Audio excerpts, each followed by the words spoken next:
Hello? Okay. Does that work? Oh, I think we're good. How do we sound over to you? You sound perfect. Oh, yay! Yay! Woo! All right, so basically we'll just play telephone. Okay. So we typed a little question for you on the side about from Miss Erin Ellis. Just curious what you recommend for a starting point for gamification in elementary classroom. We figured we'd start to preload that question while we go through technical difficulties. All right. So where to begin in the elementary classroom? Yep. I kind of suggest almost everyone begin at the same, whether you're middle school, high school, college, and that is just I would begin with kind of a unit or a category of study. So, if I was a elementary teacher, like a second grade teacher, maybe I would gamify one math unit, or maybe I would gamify just my spelling words or something like that. When I started, I did just one unit. I mean, I just gamified my Greece unit, did that, and then, I think I did that for 3 years before I moved to gamifying my entire course. I definitely recommend everyone start with identifying a theme you want to use. So once you pick your theme, everything sort of, I don't know, clicks. Trying to think of gamification. Kind of fall in place. Yeah, trying to think of gamification without the theme is kind of like trying to think of a sport without, the field and without the actual equipment. Like you need to have it all together. So if you're just thinking of the game mechanics without thinking, well, I'm a medieval theme, or we're a magic school bus theme, or we're a Hunger Games theme, once you lock that in, once you say we're Hunger Games, then all of a sudden you could say, hey, my groups are districts. We have the capital. Maybe the capital's the bad guy and it's not played by anybody. So all your students are kind of working together against the capital, but I couldn't come up with those ideas until I lock in on the theme.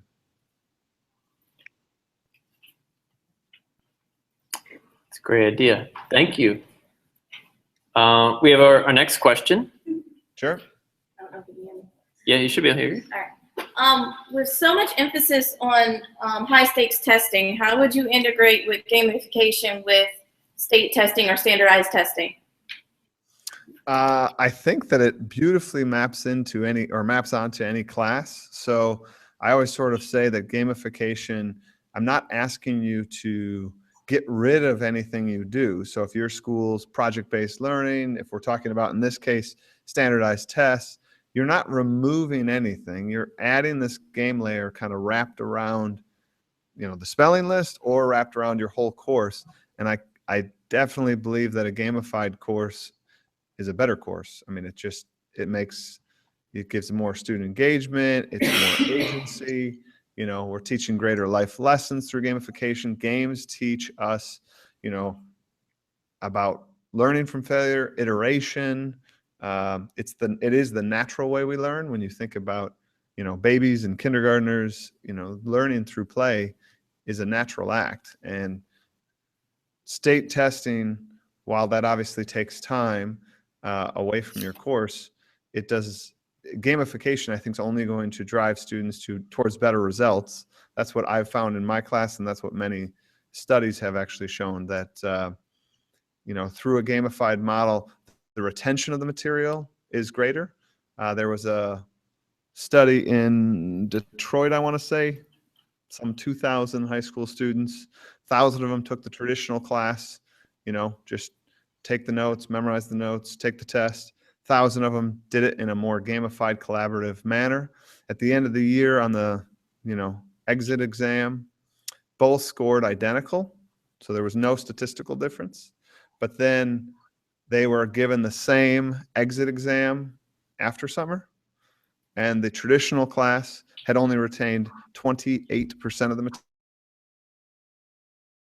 Class still had retained 80% of the material. So You know, I think when we connect to both our passions and to this more natural, the way our brain's structured to earn, to be challenged, not to sort of be told what to do necessarily. Like traditional school model, traditional testing is all not student choice. It's not putting the student at the center of the learning. Like those are all district goals. Those are all big data, which we need. I'm not trying to knock, but if we give students more agency within the course, I think you're going to see greater results on all those. I guess it's not a zero-sum game. Some people think by adding gamification, what's going to go? You know, there's only so much time. It doesn't really work that way. To gain it, you don't necessarily have to lose something else. Okay, great. Thank you, Michael. Mm-hmm. Oh, we got one of our discs coming up. Hey, Michael, we really enjoyed your book, and we thank you for joining us today. My question is for you about principals and maybe administration that is like you're having too much fun in your classroom. What kind of argument would you make to a principal that comes in and says, I don't understand this, I don't understand why, or a parent maybe, and why you're gamifying your classroom, or why students are characters, or things of that nature? Sure. Great question. I think that you hit the nail right on the head. I think to start with, you should invite them into your class, right? So when you're doing some actual gamified activity, you know, some team challenge, right? Have them just witness that, because I think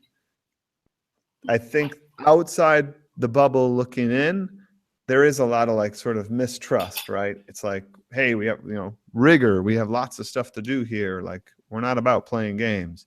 But I think that's that common misconception that they think, oh, you're gamifying your class, so you're playing video games or sitting around playing Monopoly.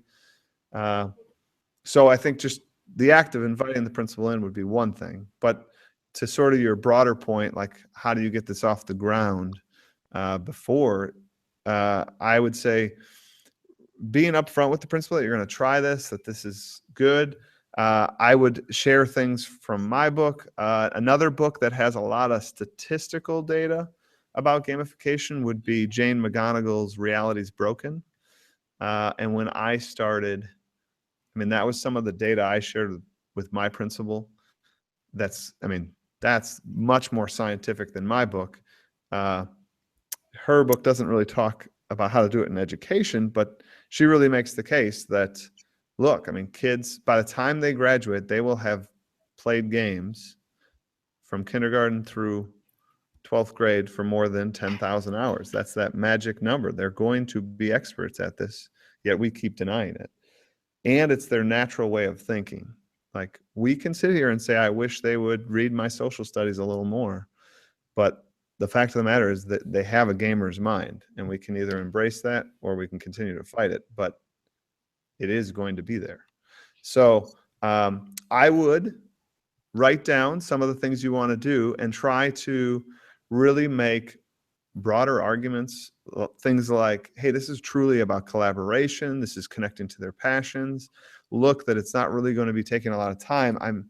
In some respects, you're just retheming some of your course. So my original Greece unit, instead of being you're taking the quiz today, it was that you were taking the dokimi today. That was like the Greek word for challenge, right? And it went with my theme of getting ready for the Olympics, right?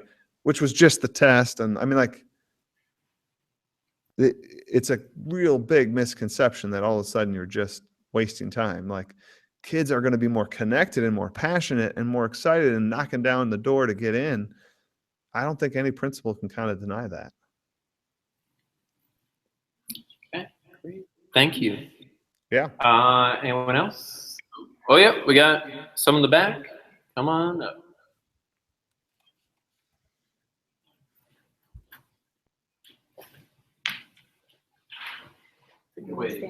I had a question about the games in Chapter 9. I was curious to know if there are some games that work better at an elementary level versus a high school or middle school or high school level.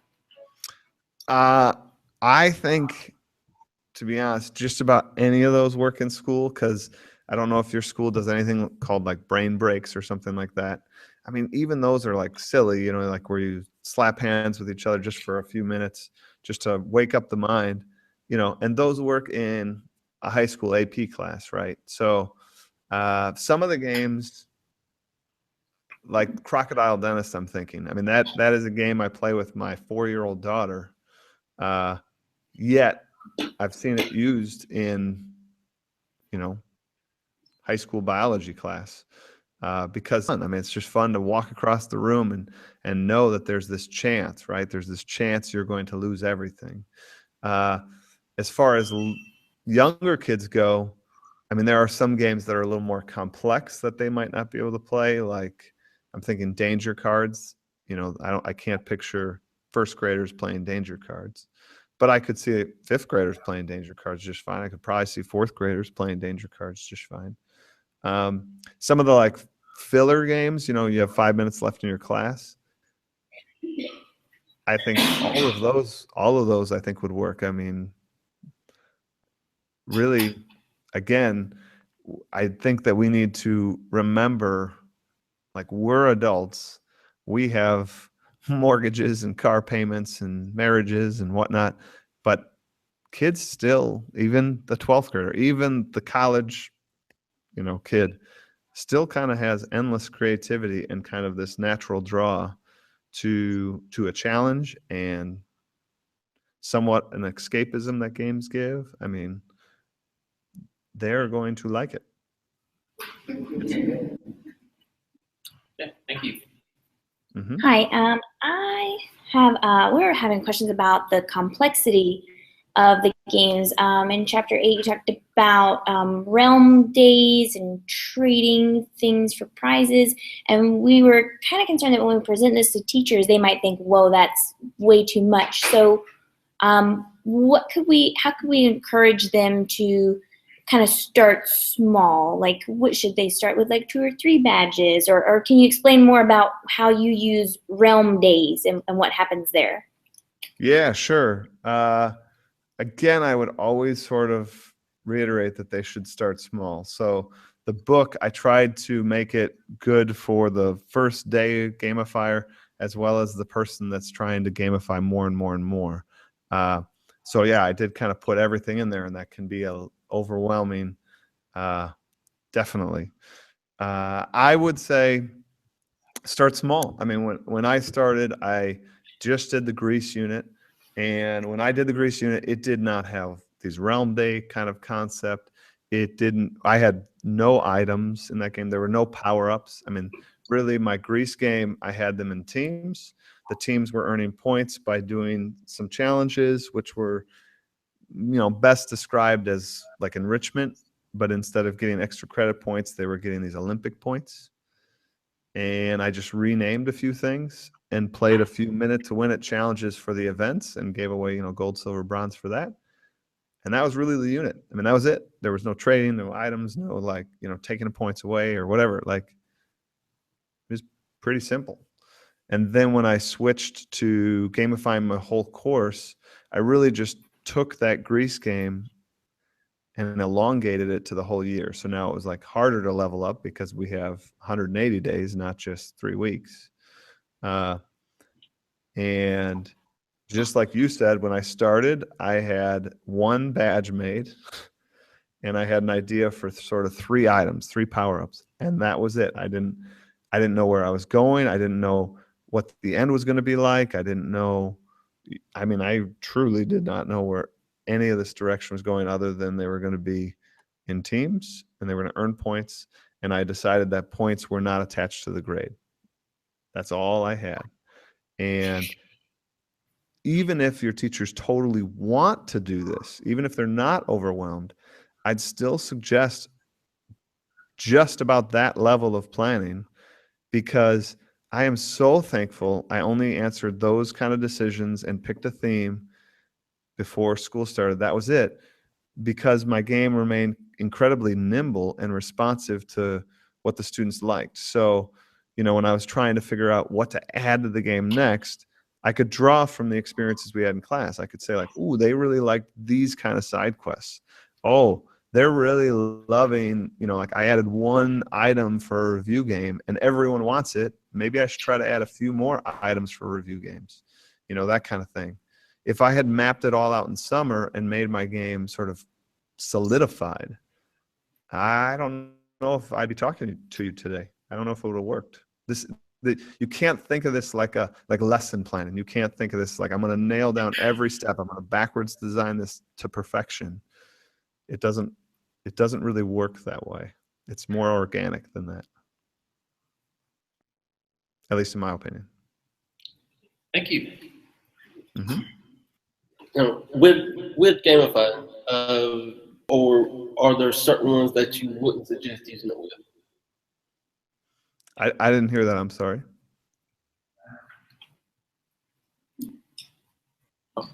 He wanted to know, are there would it be recommended for all curriculum, or would there be some classes that or curriculum that it would not be able to be applied to? Off the top of my head, I can't think of any. You know, I think the better question, or maybe the better answer I should give to that is, it's more, what is your theme, and is like your theme appropriately tied to the course? Like, for example, I think a gamified world religion class could work, but I also could say that I could see a teacher choosing the wrong theme and creating the wrong system within that. Like, that would be something we should probably be mindful of, right? I think a gamified, you know, sexual anatomy course might be one that would be a little tough. But, you know, short of that, like, I do think that a gamified, whatever, you know, 10th grade physics class would work. I think a gamified 7th grade English would work. You know, I think a gamified 3rd grade, you know, just spelling list would work. But I also think 3rd grade fully integrated would work. And it would be kind of cool. You could really show, you know, how everything that's in these silos, once you get to middle school and high school, you start to break down those silos. You could, if you gamified your whole 3rd grade class, you could start to say you have to get that badge in English to be able to do something in math class, because you could structure your game that way, and that'd be really cool. I, as a middle school teacher, can't do that, you know, unless I convince my whole team to do it. So, I mean, no, I guess it's more, is your theme appropriate? I think class-wise it would work.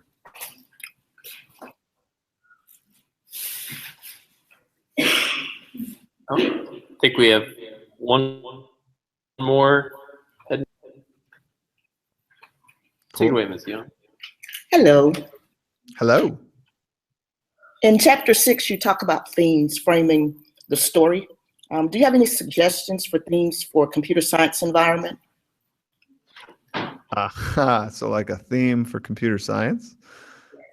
Yeah, I mean, I always put this out there at almost every one of my sessions. I don't know if anybody has taken the suggestion, but I just think a natural one for any class, but a computer science class in particular, would be kind of a hacker theme, right? Like, maybe you guys are hackers, you know, then all of a sudden, with that being your theme, they can be getting, you know, they could be upgrading their computers, so to speak, right? And, you know, getting clearance codes, and, you know, and if you want it to be more of a positive tone, you know, they could be, you know, hackers working for our government to, you know, create a secure network so that, like, oh, we're trying to not get hacked by other people, you know, that kind of thing. I think would be a fun one.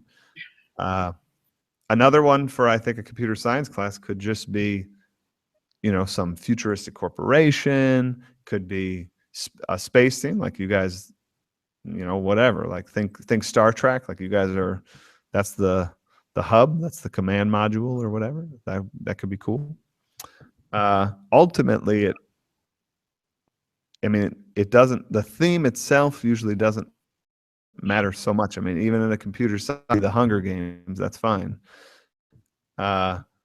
It's just really how you design the activities around it that's going to be more important in that one.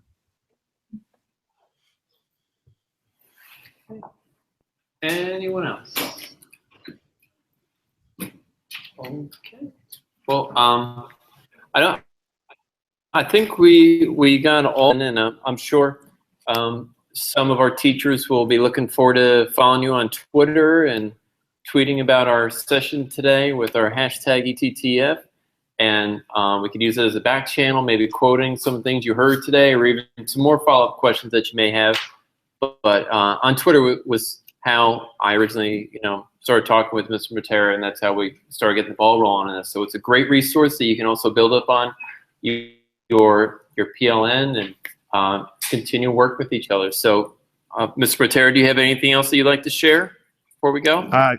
Just, thanks for checking it out, and I really encourage your schools to try to push off the dock, so to speak, and try a little of this, and I hope they do. All right. Thank you so much. Thank you. No problem. Take care, guys. Thank you.